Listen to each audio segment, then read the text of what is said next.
너희는 유혹의 욕심을 따라 썩어져가는 구습을 따르는 옛사람을 벗어버리고 오직 너희 심령이 새롭게 되어 하나님을 따라 의와 진리의 거룩함으로 지으심을 받은 새 사람을 입으라. 하나님 고맙습니다. 저희들이 2026년을 시작하게 하시고 오늘은 그 두 번째 주일을 맞이합니다. 그러면서 주님이 이 땅에 오신 것을 기억하며 주님을 우리 마음 중심에 모시는 주연절로 시작합니다.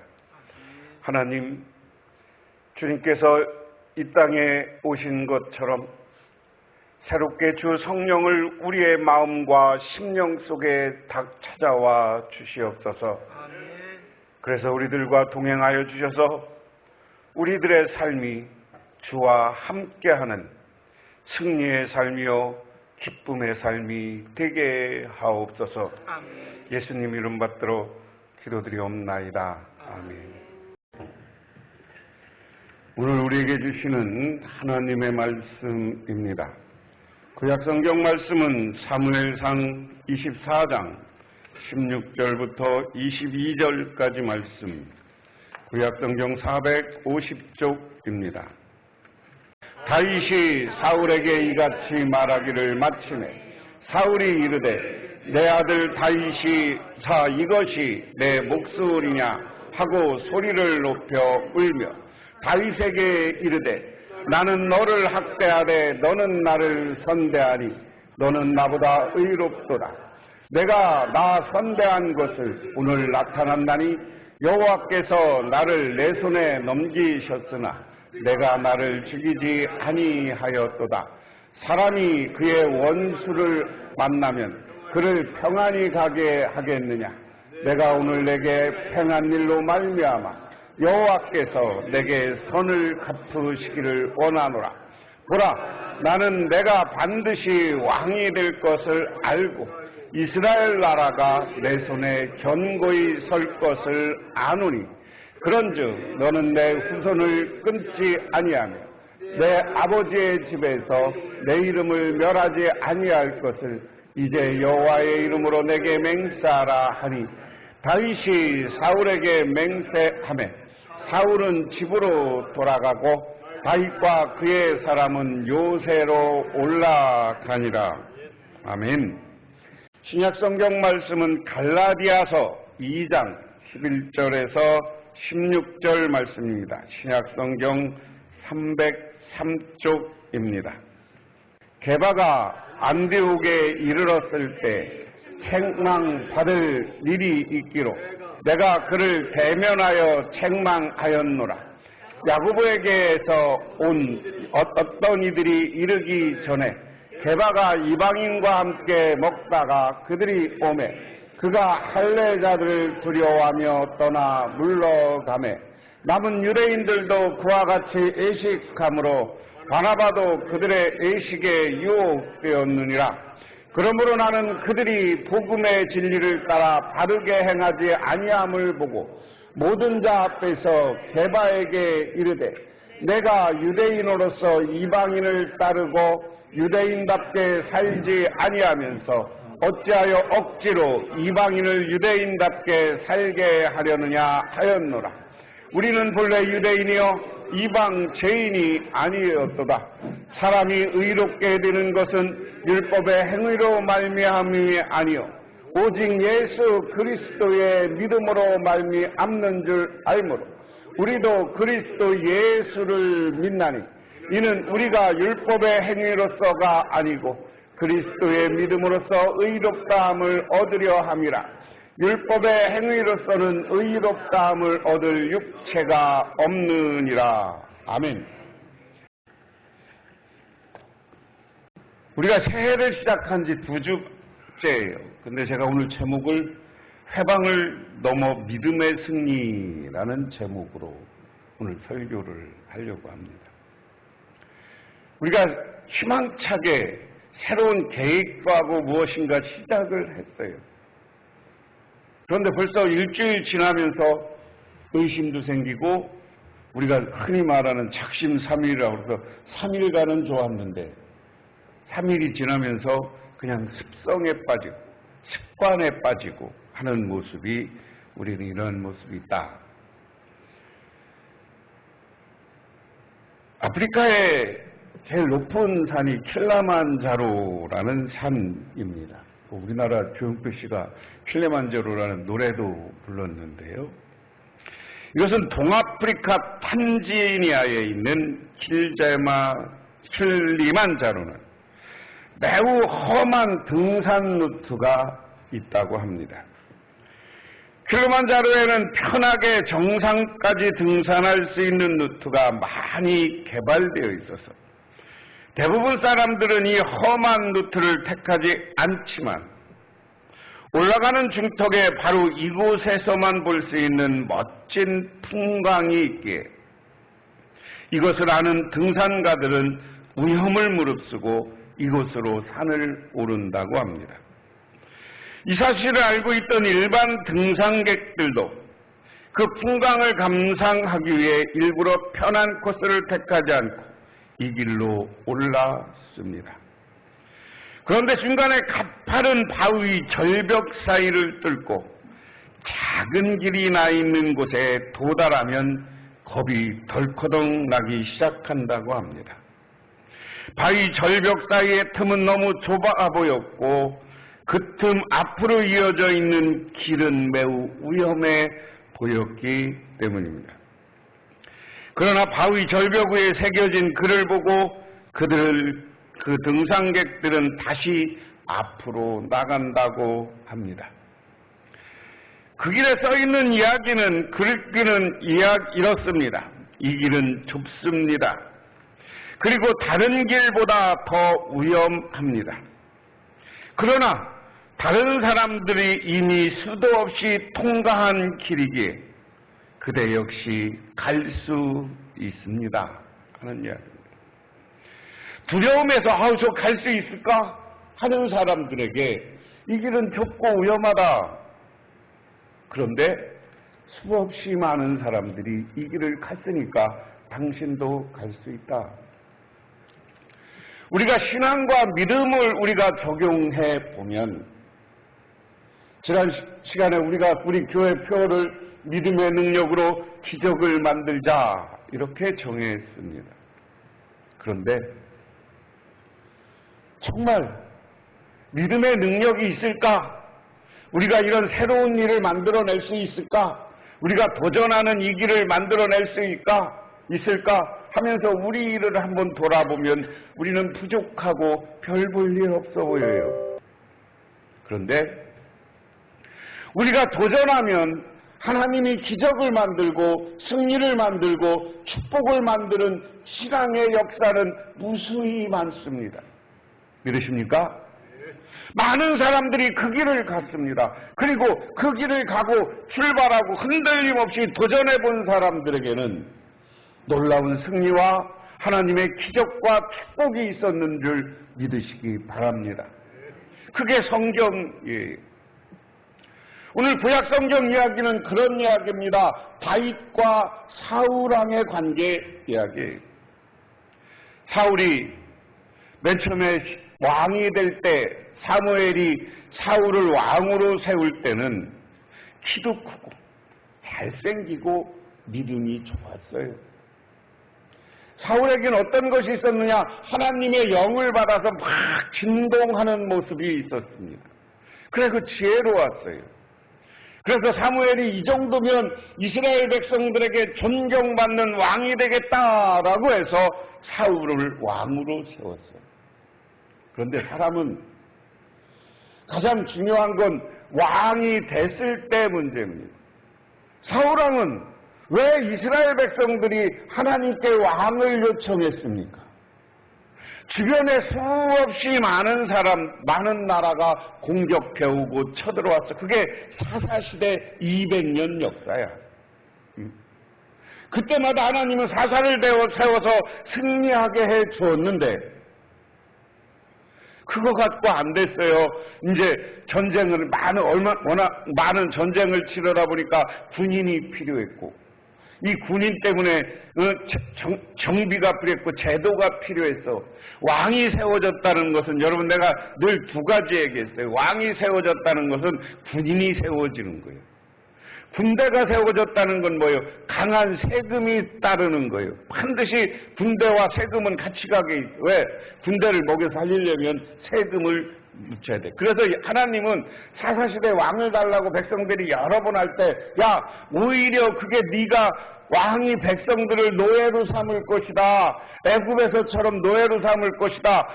그것이 세금을 과하게 요구해서 백성들이 노예가 되는 상태를 이야기한 겁니다. 그럼에도 불구하고 오늘 사울왕의 젊어서 신앙과 믿음과 그리고 그의 용맹성과 그의 외모를 보고 그리고 마음과 신앙과 다 합치됐어요. 그런데 왕이 돼서 교만해졌어. 교만해지니까 하나님은 왕정을 이루면 제사장이 할 일, 왕이 할 일을 딱 구분해줬어. 오늘 유행하는 단어로 그게 정치와 종교의 분리였어요. 그래서 사무엘은 여러분 잘 생각해 보세요.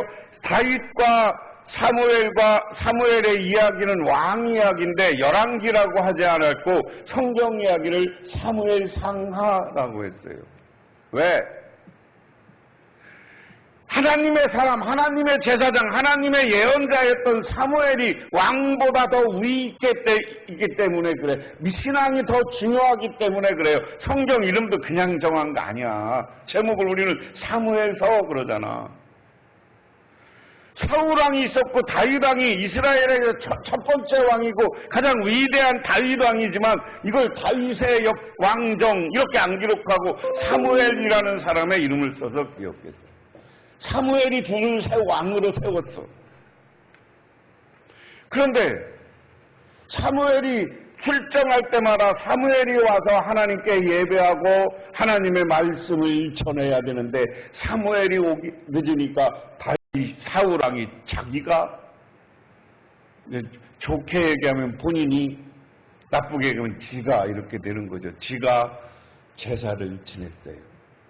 그것 때문에 하나님 앞에 저주를 받아. 그것 때문에 하나님 사울왕으로부터 마음이 떠났다. 우리 교회 안에서요 많은 교회에서도 직분이 있고 위치가 있는데요. 우리 교회에서는 제가 여러분 장로님이 되고 뭐 이렇게 되는 직분들. 교회에서 장로님들이 되기 전에는 참 믿음도 좋고 신앙도 좋고 그래서 장로님을 딱 세웠는데 어느 순간부터 이것을 계급이라고 생각하고 교만해지는 분들이 있어. 우리 교회는 없지만 옛날에 오늘 사울왕이 그랬어요. 교만해져 갖고 자기가 할 일, 하나님이 할 일을 구분하지 못했어요.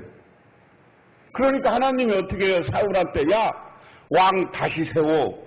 그래서 사울왕이 가서 세운 게 아주 나이 어린 다윗을 왕으로 세웠어. 그런데 이 다윗이 슈퍼스타 유명해지는 사건이 발생하는 거예요. 블레셋이라는 골리앗이라는 장군이 쳐들어왔는데 이 사울도 왕도 어쩔 수가 없어. 하나님을 떠나니까 자기도 어쩔 수가 없는 거야. 그런데 다윗이 야, 너희 형들한테 가서 면회 좀 갔다 오고 제대로 하나 봐. 그러고서 갔어. 가서 보니까 이 골리앗이 하나님을 무시하고 하나님을 조롱하는데도 거기에 울분을 가지고 있는 사람이 없어. 하나님의 이름을 아주 저주하는데도 망령되이 일컫는데도 거기다 대고 뭐라고 하는 사람이 없어. 그러니까 어린 다윗이 내가 가겠다고 해. 아무도 자원하는 사람이 없어. 오히려 다윗의 형은 야 임마 가만히 있어야지. 네가 가서 나가서 골리앗한테 맞아 죽으려고 하고 그러고 형은 다윗을 혼내켜. 그런데 여러분들이 잘 아는 성경 이야기처럼 물맷돌 가지고 골리앗을 죽이고 승리의 사람이 돼. 여러분 이러니까 얼마나 이스라엘의 그 이름 다윗이라는 이름이 알려졌을 거예요. 그러니까 초창기는 다윗의 이야기를 듣고 사울이 자기 딸을 주기도 하고 결혼시켜서 사위를 삼기도 해. 그런데 점점 다윗의 인기가 높아져. 다윗의 인기가 높아져. 그런데 이 왕궁에서 같이 다윗이 살았어요. 그런데 다윗의 인기가 점점 높아지니까 여기에 뭐가 들어오는 거예요? 시기와 질투와 미움의 마음이 들어와. 그리고 이 시기와 질투, 미움의 마음은 뭐예요? 욕심이라는 거예요. 욕심. 교만이라는 거예요. 여러분 새벽 기도 시간에 여러분 영세굽기 쭉 나가잖아요. 출애굽기에서 이집트에 10가지 재앙이 오는데 이 10가지 재앙, 마지막 재앙이 올 때마다 중간중간에 이 이집트의 파라오, 오늘 식으로 하면 이집트의 파라오고 성경 용어로는 애굽의 바로야. 파라오를 바로라고 그냥 한자 용어로 쓴 거예요. 그렇게 하시면 돼요. 얘가 이 마음이 완악해졌다. 세 번역으로는 고집스러워졌다라는 거야. 10가지 제왕이 있는 동안 모세와 계속 다투거든요. 우리 나가겠다. 나가서 제사 지내고 보내줘라. 그랬을 때 그 재앙이 오면 보내준다 그랬다가 마음에 완악해지고 고집이 생겨. 안 돼. 근데 오늘 그 마음과 똑같은 거예요. 그것 때문에 10가지 재앙이 다가온 거고요. 10가지 재앙 마지막에는 뭐였어요? 장자들, 마태들, 모든 동물의 처음 난 것들이 다 죽는 아주 처참한 재앙을 받습니다. 처참한. 자녀를 먼저 보내는 아픔을 겪고 나서 이스라엘 백성들을 애굽의 바로가 내보냅니다. 그런데 또 고집이 생기고 완악해져서 군대를 끌고 다시 잡으러 이스라엘 백성들을 와. 그러다가 어떻게 해요? 홍해에 다 수장되는 이야기입니다. 그게 고집입니다. 그러한 고집과 완악함이 누구한테 생긴 거냐? 오늘 사울왕한테 생긴 거야. 그러니까 다윗을 죽이려고 그래요. 그 유명한 얘기예요. 근데 다윗이 자기 친구가 누구였어요? 사울의 아들 요나단이었어요. 요나단이 야 우리 아버지가 너를 진짜 죽일 거니 안 죽일 건지 내가 가서 알아볼게. 그래서 요나단이 가서 아버지한테 왜 다윗을 죽이려고 합니까? 그러니까 자기 아들한테 칼을 던지잖아. 그게 드라마야. 그러니까 빨리 너 도망가라. 그래서 다윗이 도망가. 그래서 다윗이 지금 유다 광야, 내가 여러분한테 여러 번 말씀드렸어요. 이스라엘의 북쪽은 그래도 나무도 있고 갈릴리 주변은 거기는 농사도 짓고 하는 지만 남쪽은 광야야. 광야인데 사람이 살려면 어떻게? 샘이 있어야 돼. 엔디게라는 곳에 지금도 여기는 오아시스가 있는 곳이에요. 이 엔디게라는 곳에 다윗이 도망왔습니다. 그러니까 사막에서 도망와서 다윗을 그래서 따라다니는 사람들이 한 500명은 있었다고 그래요. 500명. 그런데 사울이 다윗을 죽이려고 3,000명의 군대를 보냅니다. 이 군대는 어떤 군대였어요? 이방민족이 쳐들어오면 싸우라는 군대인데 하나님이 세운 왕 다윗을 죽이려고 그 교만과 시기와 질투와 욕심에 가득 찬 사울은 그 다윗을 죽이려고 오는 거예요. 그런데 다윗은 이 더운 광야에 살다 보니까 주로 어디에? 동굴이 있으면 동굴 속에 숨어 있어. 여러분 동굴이 왜 이쪽에는 많느냐면요. 광야가 있는 지역에는 모래가 굳어서 바위가 됐어. 그걸 뭐라 그래? 사암이라고 그래. 여기 고등학생들 저기 지리 시간에 이런 거 배웠어요?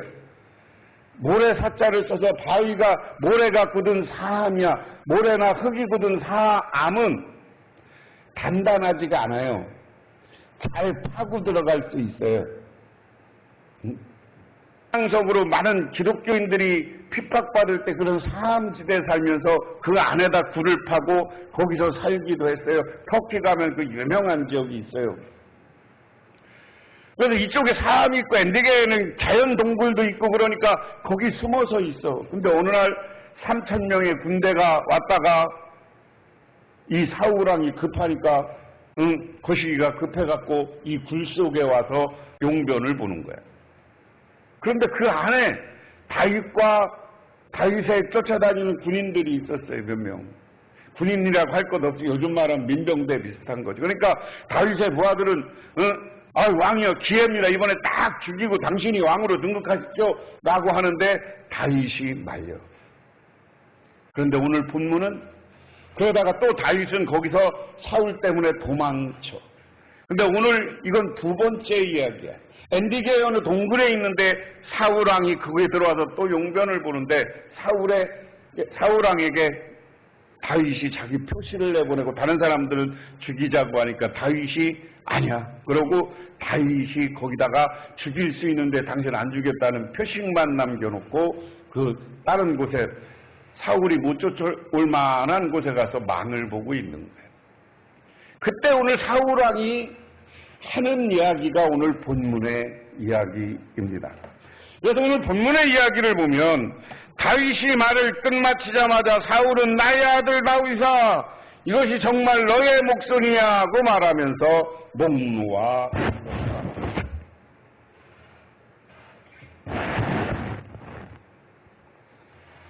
놓아 울었다. 사울이 생각해도 다윗이 자기를 죽여야 되는데 안 죽여. 여기에서는 여러 가지 마음이 교차한 거죠. 자기를 살려준 다윗에 대한 이야기. 그리고 자기가 다윗을 죽이러 3,000명이나 데리고 왔는데 못 죽인 아쉬움 이런 것이 겹치면서 근데 오늘 이야기는 사울왕이 마음을 바꾸는 이야기예요. 야 네가 내 아들 다윗 맞냐? 자기 사위니까 아들 맞지. 자기 아들 친구니까 아들 맞지. 그리고 늘 아들아 불렀었어요. 다시 왕궁에서. 그러니까 이제 내 아들아라고 다시 인정을 해. 그러면서 너 다윗 맞냐? 하고 목 놓아 울었다. 이것은 포기하는 것이고 회개의 울음으로 봐야 됩니다. 그다음에 사울이 다윗에게 말하였다. 나는 너를 괴롭혔는데 너는 내게 이렇게 잘해 주었으니 내가 나보다 의로운 사람이다. 이게 사울왕이 하는 이야기예요. 나는 너를 죽이려고 3,000명의 군대를 끌고 왔는데 나는 너를 죽이려고 악한 일을 하려고 하는데 너는 나를 살렸으니 내가 나보다 의롭다. 이것은 다윗을 이제 인정하는 겁니다. 주님께서 나를 내 손에 넘겨주셨으나 너는 나를 죽이지 않았다. 이것 하나만으로도 오늘 너는 내가 나를 얼마나 끔찍히 생각하는지를 내게 보여줬다. 다윗 나는 너를 죽이려 왔지만 나를 안 죽인 거 보면 죽일 수 있었는데 나를 안 죽인 거 보면 네가 나를 정말 사랑하는구나. 도대체 누가 자기 원수를 붙잡고 무사히 제 길을 가도록 놓아보내겠느냐? 내가 오늘 내게 이렇게 잘해줬으니 주님께서 너에게 선으로 갚아주시기를 바란다.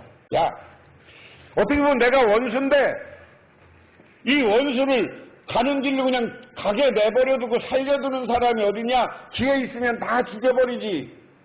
그런데 네가 하는 행동을 보니까 하나님이 너를 선하게 할 거다. 주님이라는 건 여기서 여호와를 주님으로 많이 번역했는데 여호와 하나님, 야훼 하나님이 너를 선하다고 할 것이다. 나보다 너를 선하다고 할 것이다. 이야기 속에는 사람이라는 건 살면서 명분이라는 게 중요한 거거든요. 지도자가 되려면 명분이라는 게 중요한 거예요. 네가 더 의로운이고 나중에 의로운 왕소리를 나보다 들을 거야 하는 자기 포기의 표현이기도 합니다. 그러면서 하나님이 너를 갚아줄 것이다. 너를 선한 것으로 갚아줄 것이다.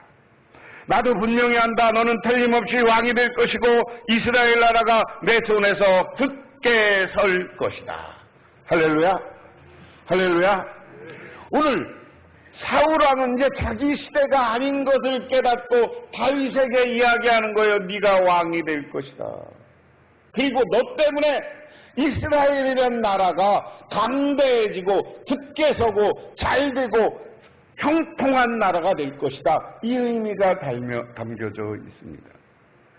우리들 이 땅을 살아가면서 새로운 목표와 도전을 하기로 했으면 여러분들 사람 관계에 있어서 여러분들이 선한 사람이 되시기를 바랍니다. 그런데 선함의 기준은 믿음이라는 거예요. 하나님을 믿고 하나님의 뜻에 맡긴다는 거예요. 오늘 다윗은 자기의 계획과 자기 생각대로 하지 않고 오늘 사울왕을 하나님께 맡긴 겁니다. 자기의 인생을 하나님께 맡긴 겁니다. 여러분의 삶을 하나님께 맡기시기를 주님의 이름으로 축원합니다.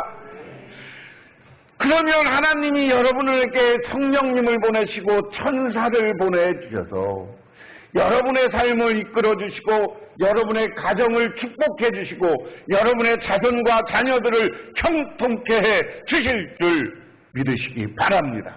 이게 신앙의 길인 거예요. 그렇지만 우리는 다윗처럼 하나님께 모든 것 맡기지 못해 그러니까 회방꾼 앞에 주저앉는 거예요. 쉽게 말하면 우리가 어떤 계획을 세우고 잘하려고 하는데 나는 마음을 먹어. 그런데 우리 성경적인 이야기는 사탄이 와서 마귀가 와서 우리를 자꾸만 유혹해. 아니야 너 그거 할 수 없어. 그거 못해. 때로는 우리를 교만하게 만들어. 야 네가 누군데? 응? 그러면서 자꾸만 우리를 교만하게 만들어. 그리고 우리를 고집불통으로 몰고 완악하게 만들고 그래서 다른 사람들의 관계를 좋은 관계, 선한 관계 아니라 다투고 싸우고 그리고 다른 사람을 죽이려고 해. 그런데 죽어지나요? 안 죽어요. 하나님이 허락해야만 죽는 거예요. 믿으십니까? 그러면 우리는 다윗처럼 그래 그 모든 처분을 하나님께 맡기고 하나님의 뜻이 하나님의 인도하심에 맡기면 하나님이 우리를 오히려 세워주시고 우리를 존중받게 하고 저와 여러분을 존경받게 하는 거예요. 그러면 그것 때문에 여러분은 어디 가서나 인정받고 사랑받는 사람이 되시는 줄 믿으시기 바랍니다. 그러면서 21절에 그러므로 너는 이제 주님의 이름으로 내게 맹세한다. 너는 내 자손을 멸절시키지 않고 내 이름을 아버지 집안에서 지워버리지 않겠다고 맹세하여라. 그 다윗이 사울에게 그대로 행하였다. 사울은 다시 왕궁으로 돌아갔다. 네가 왕이 될 것이고 이 나라가 잘 될 거야. 그런데 하나 부탁할게. 이제 내가 이 자리에서 물러가야 되는 거 알아. 그런데 나는 괜찮아. 나는 나중에 죽여도 괜찮다는 거예요. 그런데 내 후손들을 네가 좀 보호해줘. 지켜줘. 그러니까 다윗이 약속을 합니다. 그런데 나중에 사울은 전쟁터에 나가다가 배신당하고 거기서 죽임을 당해요. 다윗의 친구였던 요나단도 가서 거기서 죽임을 당해요. 그런데 나중에 어떻게 해요? 사울의 후손 중에 다 사람들이 다윗이 왕이 되고 나니까 사울의 가족들을 보복하고 배신하고 죽이고 하는데 하나 살았어. 이분을 셋이라고 장애가 있는 사울의 손자. 그를 왕궁으로 데리고 와서 지켜줘. 왕자들하고 똑같은 대우해. 이게 다윗의 모습입니다. 이렇게 살았던 다윗은 하나님이 지켜주고 하나님이 보호해주고 하나님이 축복해줘서 가장 위대한 이스라엘의 왕으로 역사 속에 지금도 남아있는 거예요. 어떤 한 젊은이가 목사가 되고 싶었습니다. 근데 가정이 불안했어요. 아버지한테 늘 매맞고 살았어. 매맞고 살다가 어느 날 다윗의 종의 기원, 다윗의 책을 보고서 하나님이 없다고 생각하기 시작해요. 그 다음에 칼 막스의 공산주의 이론을 보고 이 공산주의에 빠져서 공산주의 지도자가 돼요. 그리고 나중에 소련의 권력을 잡습니다. 그게 스탈린이에요. 자기는 아버지로부터 받았던 그런 것 때문에 마음에 분노의 마음이 있어서 스탈린이 소련을 지배했을 때 가장 악랄한 정치를 했어요. 김일성한테 우리나라 쳐들어오게 한 것도 스탈린이고요. 동유럽을 다 점령해서 공산주의에 반대하는 사람들을 가혹하게 수청하고 죽였던 사람도 스탈린이에요. 그런데 그가 죽고 나니까 이 소련에서 벌어진 게 스탈린 격파 운동이에요. 엄청난 권력을 갖고 독재를 했지만 그가 죽고 나니까 그를 격파하고 전국에 있던 스탈린 동상들 다 죽었어. 다 치웠어. 그런데도 아일란이 한 건 그의 딸이 1967년 4월 2일 날 미국으로 망명합니다. 망명한 이유가 소련에서는 하나님을 못 믿게 했는데 하나님을 다 스탈린이 한 것 중에 러시아에 있던 그 당시 동방정도의 기독교의 십자가를 다 띈 거고요. 그 교회를 다 관공서로 만들어버린 게 스탈린이 한 일이야. 그런데 내가 오늘 아버지는 그런 일을 했지만 내가 하나님을 믿고 나니까 신앙의 자유가 없어서 나는 더 이상 소련어를 해서 살 수가 없습니다 하고 신앙의 자유를 위해서 미국으로 망명합니다. 그다음부터 세계를 다니면서 선교를 하고 전도를 해. 여러분 이야기 속에 아버지는 무신론자로 변해서 가혹하게 기독교를 탄압했지만 하나님이 역사하니까 그 딸의 마음에 하나님이 들어가고 성령이 들어가니까 하나님을 선택하고 신앙의 길을 가는 겁니다. 우리가 신앙의 길을 가다 보면 때로는 우리가 해방꾼들이 그것을 못하게 하고 막아 세우지만 기회가 되면 하나님은 우리를 끝내 하나님을 향한 역사는 끊이지 않고 끊어지지 않고 계속 되어지는 줄 믿으시기 바랍니다. 오늘 신약성경 이야기는 그런 이야기예요. 새로운 초대교회가 시작되고 교회가 막 바울에 의해서 교회가 세워져. 그런데 사도행전에 보면 바울이 돼서 이방 지역에 가서 예수를 믿게 하고 전도하는 것에 대한 논란이 있었어요. 뭐요? 이방인들에게 전도를 해야 되느냐 안 해야 되느냐. 그런데 사도회의라고 합니다. 사도행전 15장의 사도회의에서 이방인에게 전도할 것을 인정해. 그래서 그 당시 게바라고 하는 베드로도 이 이방 지역 갈릴리 에베소 지역에 와서 전도를 하고 거기서 교회 지도자로서 말씀을 전해. 그런데 어느 날 이스라엘의 야고보는 이게 예수님 동생 야고보인데 굉장히 보수주의자였고 유대인들만 구원받아야 된다고 생각하는 사람이었어요. 이방인들하고 같이 밥을 먹고 같이 식사를 하고 전도를 하는데 어느 날 이 야고보가 파송한 율법주의자들이 왔어. 그러니까 게바가 피해. 왜? 나중에 그 야고보에게 혼날 것 같으니까 게바가 피하니까 그것을 따라서 바나바도 도망쳤다. 오늘 사울은 그 이야기야. 그래서 사울은 아니 그러면 니들 행동 잘못됐어. 이방인들에게도 구원이 있는데 왜 전하지 않아? 그런다고 도망치는 건 잘못이야. 그러면서 신앙을 분명히 하라는 거예요. 뭐냐? 하나님은 믿음으로 의롭게 만들었다. 우리의 율법과 이스라엘의 할례 받은 것과 다 상관없어. 우리가 하나님만 믿으면 우리는 의로워지는 거야. 우리는 구원받는 거야. 그렇기 때문에 니들 왜 자꾸만 보수주의자, 이 율법주의자들 자꾸만 쳐다보고 있니? 그러지 마. 우리는 모든 신앙인은 예수 안에서 하나가 되고 같이 저 이방 지역을 향해서 전도해야 돼. 그 이야기. 여러분, 지금 사울왕이 성경에 의하면 이방 지역을 향해서 계속 1차, 2차, 3차 전도여행을 떠나서 저 유럽 지역을 복음화시키는 굉장한 시점이거든요. 그런데 이 복음이 가는 길에 때로는 이런 회방꾼들이 있어. 우리 교회 안에도 우리가 열심히 전도하고 복음을 전하고 우리 교회를 위해서 기도하면 회방꾼들이 나타나. 에이, 옛날엔 안 그랬는데 꼭 그렇게 해야 돼. 이런 마음들이죠. 내가 새해부터 전도하라고 그러면 그건 목사님 마음이지 우리는 할 수가 없어요 하는 마음도 회방꾼이요.